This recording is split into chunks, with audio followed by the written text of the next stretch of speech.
Hello guys, आप सभी का स्वागत है हमारे यूट्यूब चैनल पे। हम लोग Bihar STT computer science subject के लिए प्रिपरेशन कर रहे हैं, एक कंप्लीट प्रिपरेशन कर रहे हैं। उसके लिए हम लोग 3 चीज़ अलग अलग टाइम में पढ़ते हैं। हम लोग सुबह 11 बजे पढ़ते हैं टेक्निकल पोर्शन, दोपहर के 3 बजे पढ़ते हैं हम लोग आपका जनरल साइंस, और रात के 8 बजे पढ़ते हैं हम लोग करंट अफेयर। तो दोपहर के 3 बजे मतलब आज के दिन अभी 3 बज रहा है, अभी आप लोग देख रहे हैं करंट अफेयर सेशन देख रहे हैं। तो देखते हैं हम लोग इसका आगे। आज हम लोग का चैप्टर नंबर कितना है? चैप्टर हम लोग का साउंड पढ़ रहे हैं। आज हम लोग साउंड क्वेश्चन कवर करने वाले हैं। उसके अलावा अगर आपको जो PDF चाहिए तो आपको पहले मेरे टेलीग्राम ग्रुप ज्वाइन करना पड़ेगा। मेरे टेलीग्राम ग्रुप का जो लिंक है वो आपके डिस्क्रिप्शन बॉक्स में मिल जाएगा। उसके अलावा जितना भी प्लेलिस्ट बना हुआ है मेरा 11 बजे का या फिर 3 बजे का या फिर रात 8 बजे का, वो तीनों का प्लेलिस्ट भी आपको डिस्क्रिप्शन बॉक्स में दिया रहेगा। तो आप वहाँ जाकर मेरा सारा वीडियोस देख सकते हैं। अब देखते हैं हम लोग आज साउंड देखते हैं। तो साउंड पे इंपॉर्टेंट जो जानने के लिए, वही चीज़ जानने के लिए, वेव्स क्या होता है। वेव्स होता है डिस्टर्बेंस। तो हम लोग जो वेव होता है साउंड में वो 2 हिस्से में बांटा हुआ होता है। एक का नाम होता है मैकेनिकल वेव, एक का नाम होता है इलेक्ट्रोमैग्नेटिक वेव। मैकेनिकल वेव वैसा वेव जिसमें हम लोग को मीडियम की जरूरत पड़ता है, और इलेक्ट्रोमैग्नेटिक वेव वैसा वेव जिसको थ्रू ट्रैवल करने के लिए मीडियम में कोई रुकावट नहीं है। बस इतना इंपॉर्टेंट आप याद रखिए। अब देखते हैं हम लोग क्वेश्चन, देखते हैं हम लोग। पहला क्वेश्चन क्या है मेरा? The sound can travel in air when. आपका साउंड एयर में ट्रैवल कब करता है? ऑप्शन नंबर है when particle of medium travel from one place to another. Option number B when there is no moisture in the atmosphere. Option number C when disturbance travel from one place to another. Option number D when both particles as well as disturbance travel one place to another. इसका आपको हो जाएगा option number सी, क्योंकि जब बात होगा wave travel करने का तो वेव में आपका एक पार्टिकल ट्रैवल नहीं करता है, पार्टिकल के अंदर का डिस्टर्बेंस ट्रैवल करता है। याद रखना आपको, पार्टिकल ट्रैवल नहीं करता है। पार्टिकल अपना टू एंड फ्रो मोशन में अपने जो पोजीशन है उससे मूव करता रहता है। ट्रैवल क्या करता है? ट्रैवल करता है आपका वाइब्रेशन।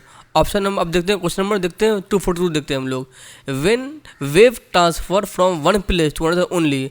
आपका जो वेव है वो ट्रांसफर होता है एक जगह से दूसरी जगह, किसके थ्रू होता है? Option number A mass, option number B only particle, option number C only energy, option number D only medium. याद रखें, जब भी अगर ट्रैवल करेंगे वेव ना, तो हम लोग मतलब क्या है? वेव ट्रैवल करने का मतलब है कि आपका एनर्जी ट्रैवल कर रहा है। आपका पोर्शन, आपका जो ऑब्जेक्ट है, जो आपका एयर मूव कर रहा है वाटर में, आपका सॉलिड में, वो मूव नहीं करता है।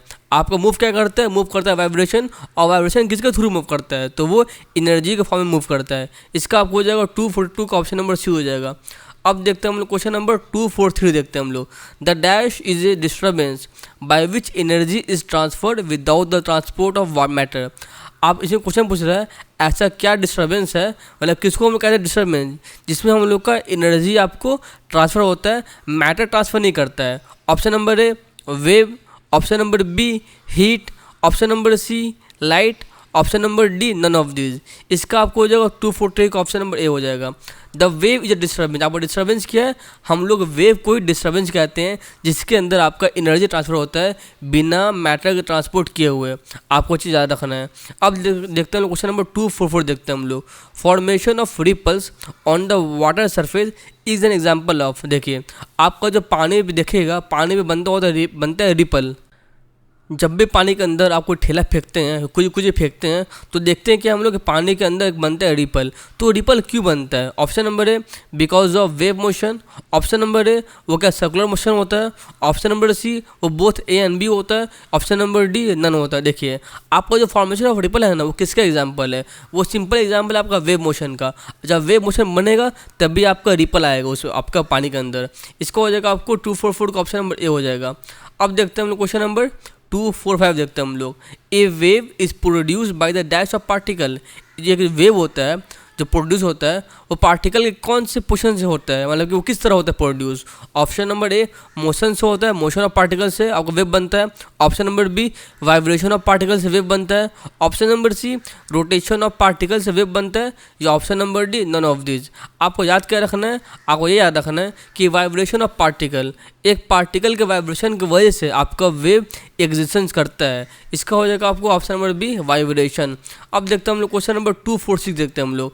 The time period of an electromagnetic wave is 10⁻15 second. What is the frequency of the wave in hertz. देखिए, आपका जो वेव होता है ना, आपका जो फ्रिक्वेंसी होता है एक वेव के अंदर, उसका फॉर्मूला क्या होता है, एफ इक्वल टू होता है 1/t होता है। मतलब कि आपको एफ निकालना है तो 1/t कर दीजिए, और आपको टी निकालना है तो 1/f कर दीजिए। इसमें निकालना क्या है, इसमें हमको निकालना है फ्रीक्वेंसी निकालना है। फ्रीक्वेंसी का यूनिट क्या होता है, वो आपका हर्ज में होता है, ये भी याद रखना है। और क्या याद रखना है आपको जो टाइम दिया हुआ है 10⁻⁻15 सेकंड दिया हुआ है। अगर यहाँ पर इसको लिखेंगे ना और ऊपर चल जाएगा, ये -15 ऊपर जाएगा तो कितना हो जाएगा, ये हो जाएगा आपको 10⁻15 सेकंड हो जाएगा। इसका आपको हो जाएगा ऑप्शन नंबर ए हो जाएगा। अब देखते हैं हम लोग क्वेश्चन नंबर 247 देखते हैं हम लोग। The frequency of a wave travelling at the speed of 500 metre per second is 25 hertz, its time period is. देखिए यहाँ पे आप क्या पूछ रहे हैं, आपको यहाँ बोल रहा है एक ऑब्जेक्ट है, एक आपका नहीं ऑब्जेक्ट नहीं है, एक वेव है। उस वेव का स्पीड कितना दिया हुआ है, दिया हुआ है आपको 500 मीटर पर सेकंड, और उसका कितना हर्ट्ज दिया, फ्रीक्वेंसी दिया हुआ है, फ्रीक्वेंसी दिया हुआ है आपको 25 हर्ट्ज। आपको निकालना है टाइम पीरियड। अगर आपको टाइम पीरियड निकालना है तो उस वेव का स्पीड क्या है, इससे कोई फर्क नहीं पड़ता आपको। अगर आपका फ्रीक्वेंसी दिया हुआ है आपको टाइम निकल जाएगा। अगर आप टाइम निकालेंगे तो उसका उल्टा हो जाएगा, टी इक्वल टू हो जाएगा आपको। पहले क्या था, पहले था आपका एफ इक्वल टू 1/t था, लेकिन अभी आपको टी निकालना है तो टी इक्वल टू 1/f हो जाएगा। देखिए आप यहाँ पे दिया हुआ क्या है, यहाँ पे 25 दिया, 25 हर्ट्ज क्या है फ्रीक्वेंसी है। और यहाँ 25 रख देंगे और यहाँ पे 1 रहेगा, और तो हम टाइम निकालेंगे, टाइम कितना आ जाएगा 20 सेकंड, 0.05 सेकंड, 25 सेकंड या फिर 0.04 सेकंड। अगर इसको कैलकुलेट करेंगे हम तो कैलकुलेट करने के बाद मेरा आएगा 0.04 सेकंड आएगा। इसका आपको हो जाएगा 247 का ऑप्शन नंबर डी हो जाएगा।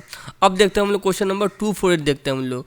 Light wave is an example of what, आपका जो होता है लाइट वेव वो किसका एग्जाम्पल है। Option number A longitudinal wave, option number B electromagnetic wave, option number C transverse wave, option number D both B and C. आपका light wave जो होता है ना, पहले तो होता हुआ देखिए वेव होता है, एक होता है मैकेनिकल, एक होता है इलेक्ट्रोमैकेनिकल होता है, ठीक है। इलेक्ट्रोमैग्नेटिक होता है। इलेक्ट्रोमैग्नेटिक वैसा वेव जिसको आपको ट्रैवल करने के लिए आपको मीडियम नहीं चाहिए। तो लाइट वेव एक ऐसा वेव है जिसको ट्रैवल करने के लिए आपको मीडियम नहीं चाहिए, तो वो क्या होता है, वो एक तरह का होता है इलेक्ट्रोमैग्नेटिक वेव। लेकिन वो नेचर में क्या होता है, अगर बात करेंगे नेचर का, उसके फॉर्मेशन का, तब लाइट वेव ट्रैवल करता है ना तो वो आपका ट्रांसवर्स वेव के फॉर्म में ट्रैवल करता है। इसका आप हो जाएगा बोथ बी एंड सी, क्योंकि आपका लाइट वेव नेचर में ट्रांसवर्स है और आपका किसका एग्जाम्पल है, वो इलेक्ट्रोमैग्नेटिक वेव का एग्जाम्पल है। इसका आप हो जाएगा ऑप्शन नंबर डी हो जाएगा। अब देखते हैं हम लोग क्वेश्चन नंबर आज का 249 देखते हैं हम लोग। The wave in which crust and trough are form, ऐसा वेव जिसमें आपका क्रस्ट बनता है और ट्रफ बनता है, उसको क्या कहते हैं हम लोग। Option number A longitudinal wave, option number B आपका transverse wave, option number C both A and B, option number D none. देखिए ऐसा वेव, अब क्रस्ट क्या होता है, देखिए आपका जो पोर्शन ऊपर रहता है ना, देखिए ये पोर्शन ऊपर है, इसको हम लोग कहते हैं क्रस्ट कहते हैं, और जो नीचे रहता है ना उसको कहते हैं हम लोग ट्रफ कहते हैं। तो ये एग्जांपल आपका ट्रांसवर्स वेव का, इसका हो जाएगा आपको ऑप्शन नंबर बी। लेकिन अगर क्वेश्चन पूछ दे क्रस्ट और ट्रफ नहीं पूछे, यहाँ पर लिखे रेयर फ्रैक्शन और यहाँ पर लिखे कंप्रेशन पूछ दे कि आपका रेयर फ्रैक्शन और कंप्रेशन किस में बनता है, तब याद रखना है आपको, उसमें ऑप्शन मारिएगा आप लॉन्गिट्यूडनल वेव। लॉन्गिट्यूडनल वेव में क्या बनता है, आपका रेयर फ्रैक्शन बनता है और कंप्रेशन बनता है। जब बात ट्रांसवर्स वेव का आएगा तो उससे बनता है आपका ट्रफ बनता है और क्रिस्ट बनता है। क्रिस्ट आपको ऊपर होता है और ट्रफ हमेशा नीचे होता है, आपको याद रखना है। अब देखते हैं क्वेश्चन नंबर 250 देखते हैं हम लोग। Which wave does not require material medium to for their propagation, ऐसा वेव का नाम क्या है जिसको ट्रैवल करने के लिए आपको मटेरियल नहीं चाहिए। Option number A electromagnetic wave, option number B mechanical wave, option number C both A and B, option number D none. देखिए इसका आपको हो जाएगा option number A electromagnetic wave. इसका एग्जांपल क्या है, आपका लाइट जो ट्रैवल करता है आपको सन से लेकर अर्थ तक, तो रास्ते में पूरा स्पेस है, आपको एयर भी नहीं है उसके अंदर, सॉलिड भी नहीं है, लिक्विड भी नहीं है, पूरा पूरा क्या स्पेस है। मतलब क्या, अगर लाइट वेव ट्रैवल कर रहा है आपको तो उसको ट्रैवल करने के लिए कोई भी मीडियम नहीं चाहिए, कोई भी मैटर नहीं चाहिए। आई होप आप समझ चुके होंगे। अब देखते हैं हम लोग क्वेश्चन नंबर 251 देखते हैं हम लोग। ये क्या कर रहा है मेरा, waves form on the water surface are, ऐसा वेव जो आपके पानी में बनता है उसको हम लोग क्या कहते हैं। Option number A transverse wave, option number B longitudinal wave, option number C both transversal and longitudinal, option number D neither transverse और लॉन्गिट्यूडनल। देखिए ऐसा वेव जो बनता है पानी में उसको हम लोग कहते हैं ट्रांसवर्सल, ठीक है। लेकिन ऐसा वेव जो बनता है एयर में, जैसे कि आपका साउंड वेव हो गया, उसको हम लोग कहेंगे लॉन्गिट्यूडनल। दोनों एग्जाम पूछते हैं आपका कि जो वेव बनता है आपका एयर में उसको क्या कहते हैं, उसको कहते हैं लॉन्गिट्यूडनल। ऐसा वेव जो बनता है वाटर पे उसको कहते हैं हम लोग ट्रांसवर्स कहते हैं। अब देखते हैं हम लोग क्वेश्चन नंबर 252 देखते हैं हम लोग। To hear distinct echo the minimum distance of reflecting surface should be, अगर आपको अपना इको सुनना है तो आपको कम से कम आपको मतलब कि एक तरह का यूज़र को कितने दूर पे खड़ा होना पड़ेगा आपके सरफेस से। Option number A 17 metre, option number B 34 metre, option number C 68 metre, option number D 340 metre. देखिए मान लीजिए आप यहाँ पे खड़े हुए हैं और यहाँ पे बहुत बड़ी दीवार है, तो आपको इको सुनने के लिए है ना, आपको पूरा डिस्टेंस मतलब यहाँ से लेकर यहाँ तक का जो डिस्टेंस है प्लस यहाँ से यहाँ का डिस्टेंस है वो 34 होना चाहिए। लेकिन अगर बोलेंगे कि कम से कम एक यूज़र का मतलब कि एक ऑब्जेक्ट का ह्यूमन का और आपको दीवार का दूरी कितना होगा, तो दूरी हम हाफ कर देंगे, मतलब कितना हो जाएगा आपका, इसका हो जाएगा 17 मीटर, 17 मीटर इसका हो जाएगा आपका आंसर। लेकिन पूछेगा कि टोटल डिस्टेंस कितना लगता है, तब मारेंगे 34 मीटर। लेकिन बोलेंगे हम लोग कि कितना दूरी पे खड़ा हुआ है इंसान, तो हम लोग मारेंगे 17 मीटर। आप समझ गए होंगे। अब देखते हैं हम लोग क्वेश्चन नंबर 253 देखते हैं हम लोग। Which one of the following material will reflect should sound better. इन सब में से कौन सा आपको मटेरियल है जिसके आपको इको, जिसका अगर आप इको सुनेंगे ना आपका क्वालिटी अच्छा नजर आएगा, उसका मतलब अच्छा सुनाई पड़ेगा आपको। Option number A thermocol, option number B curtain made of cloth, option number C steel, option number D paper. देखिए जितना अच्छा क्वालिटी रहेगा ना आपको उतना अच्छा इको सुनाई पड़ेगा। मतलब कि अगर आपको जो सरफेस बना हुआ है वो बना रहेगा स्टील का ना, तो आपको इको बहुत ही अच्छा सुनाई पड़ेगा। इसका आपको हो जाएगा ऑप्शन नंबर सी, इसका हो जाएगा सी स्टील हो जाएगा। अब देखते हैं हम लोग क्वेश्चन नंबर 254 देखते हैं हम लोग। Multiple echoes are also called. आपका बहुत सारे इको बन के आ रहा है, उसको हम लोग क्या कहते हैं। Option number A reflecting sound, option number B reverberation, option number C ultrasound, option number D none of these. देखिए अगर बहुत सारा आपको साउंड आएगा ना, तो मतलब एक साथ आए बहुत सारा इको एक साथ आएगा, उसको हम लोग कहते हैं रिवर्बरेशन। आप जो जाकर सुनते हैं कोई कॉन्फ्रेंस होता है या फिर आप मूवी हॉल जाकर देखते हैं मूवी, आवाज़ आपको आता है ना, वो इको नहीं आता है, वो आपको आता है रिवर्बरेशन। रिवर्बरेशन क्या होता है, आपको मल्टीपल इको कम्बिनेशन को हम लोग कहते हैं रिवर्बरेशन, ताकि आपको आवाज़ क्वालिटी अच्छा नजर आए। ठीक है। अब देखते हैं क्वेश्चन नंबर हम लोग 255 देखते हैं हम लोग। An echo of sound produce can be hear only if reach our ear after. देखिए हम लोग को एक आवाज़ सुनते हैं हम लोग, तो हम लोग कितनी देर बाद दूसरी आवाज़ को क्लियरली सुन सकते हैं, यह इंपॉर्टेंट क्वेश्चन है आपका। इसको हम लोग कहते हैं आपको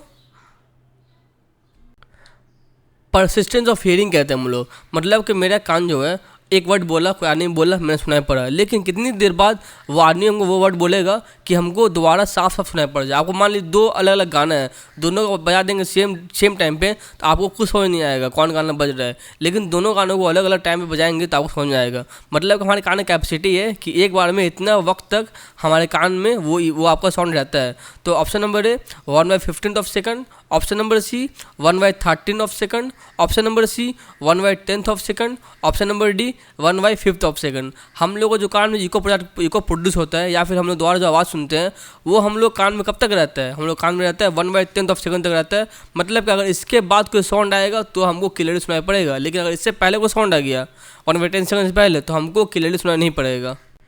इसी तरह आपको होता है परसिस्टेंस ऑफ विजन होता है। जिस तरह है ये है ना परसिस्टेंस ऑफ हियरिंग, कितने देर बाद हमको सुनाई पड़ेगा, उसी तरह एक होता है मेरा परसिस्टेंस ऑफ विजन होता है। तो वो कितना होता है, वो आपको होता है 1/15 ऑफ सेकंड होता है परसिस्टेंस ऑफ विजन में। लेकिन परसिस्टेंस ऑफ हियरिंग में कितना होगा 1/10 ऑफ सेकंड होगा। अब देखते हैं क्वेश्चन नंबर 256 देखते हैं हम लोग। The intensity of sound is measure in the unit of. देखिए हर चीज़ का होता है यूनिट होता है। आपका जो साउंड है, साउंड का इंटेंसिटी नापते हैं तो उसका यूनिट क्या है। Option number A joule, option number B watt, option number C decibel या option number D none of these. हम लोग साउंड का यूनिट जो हम लोग का साउंड का इंटेंसिटी है उसका यूनिट कहते हैं हम लोग डेसिबल। इसका आपको हो जाएगा ऑप्शन नंबर सी हो जाएगा डेसिबल। अब देखते हैं क्वेश्चन नंबर हम लोग 257 देखते हैं हम लोग। The characteristics of sound which distinguish A feeble sound and A loss sound of the same frequencies. मतलब कि यहाँ दो साउंड आ रहा है, वो दोनों साउंड का फ्रीक्वेंसी सेम है, लेकिन उस दोनों साउंड का आवाज़ भारी है और एक हल्का है। तो इस तरह के साउंड को जिसका आपका फ्रीक्वेंसी सेम है लेकिन आपका आवाज़ हल्का और भारी है, तो हम लोग इसको किस तरह का साउंड कहेंगे, उसमें हम लोग क्या कहेंगे, इनमें साउंड का क्या साउंड का कौन सा प्रॉपर्टी है। ऑप्शन नंबर ए लाउडनेस है, ऑप्शन नंबर बी पिच है, ऑप्शन नंबर सी म्यूजिक है, ऑप्शन नंबर डी नोज है। अगर आपका फ्रीक्वेंसी सेम रहेगा और आपका आवाज़ हल्का और भारी आपको सुनाई पड़ेगा, तो मतलब कि वो साउंड का पिच है ना, पिच आपका चेंज हो रहा है। आपका फ्रीक्वेंसी सेम है तो जो पिच कहेंगे। अब देखते हैं क्वेश्चन नंबर 258 देखते हैं हम लोग। The amplitude of sound wave describe its. Option number A speed, option number B pitch, option number C loudness, option number D आपका सोर्स। इसमें क्या कह रहा है, इसमें क्या कह रहा है कि अगर आपको साउंड सुनाई पड़ रहा है उसमें आपको एम्पलीट्यूड की वजह से सुनाई पड़ रहा है, आपका फ्रीक्वेंसी की वजह से सुनाई पड़ रहा है, आपको सुनाई पड़ रहा है एम्पलीट्यूड की वजह से। तो मतलब उस तरह साउंड को क्या कहते हैं, उसको कहते हैं लाउडनेस ऑफ साउंड कहते हैं हम लोग।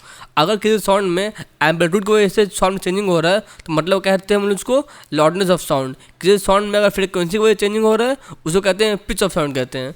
अब देखते हैं आज का लास्ट 2 क्वेश्चन देखते हैं हम लोग। Question number 259, noise is produce by, आपका जो नॉइज़ है वो कब प्रोड्यूस होता है। Option number A irregular and periodic vibration की वजह से, option number B regular vibration की वजह से, option number C regular and periodic vibration की वजह से, option number D irregular and non periodic vibration.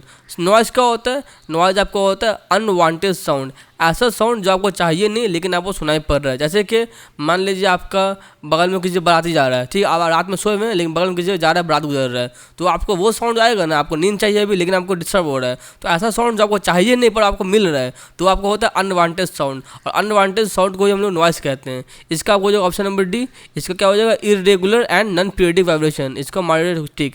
अब देखते हैं क्वेश्चन नंबर हम लोग 260 देखते हैं हम लोग। The loudness sound does not depend on, आपका साउंड का लाउडनेस है वो किस पर डिपेंड नहीं करता है। Option number A amplitude of vibration, option number B आपका एरिया ऑफ, आपका एक मिनट, आपका ऑप्शन नंबर बी क्या है, आपका बी है area of vibrating body, option number C क्या है आपका frequency of vibration, option number D क्या है distance between the source and listener. देखिए आपका अगर लाउडनेस की वजह से आपका साउंड डिपेंड नहीं कर रहा है उसको हम लोग क्या कहते हैं, आपका लाउडनेस आपको डिपेंड किस पे नहीं करता है। आपका लाउडनेस होता है ना वो फ्रीक्वेंसी पे डिपेंड नहीं करता है, क्योंकि फ्रीक्वेंसी आपका सेम रहता है। आपका लाउडनेस में फ्रीक्वेंसी सेम रहेगा, आपका एम्पलीट्यूड चेंज होता है। इसका आपको हो जाएगा ऑप्शन नंबर सी हो जाएगा, फ्रीक्वेंसी आपका सेम रहेगा। देखिए यहाँ था ना आपका, दिखाते हैं आपको, यहाँ पे क्या है आपका फ्रीक्वेंसी चेंज नहीं हो रहा है आपका, तो पिच कहते हैं। और आपका अगर आपका एम्पलीट्यूड आपका इसकी वजह से अगर आप साउंड में चेंज आता है उसको लाउडनेस कहते हैं हम लोग, ठीक है। तो आज का मेरा वीडियो ख़त्म होता है। आप मेरे वीडियो को लाइक करें, मेरे चैनल सब्सक्राइब करें, और इसका आपको चाहिए PDF चाहिए तो आप मेरे टेलीग्राम ग्रुप ज्वाइन कर लें। Thank you very much.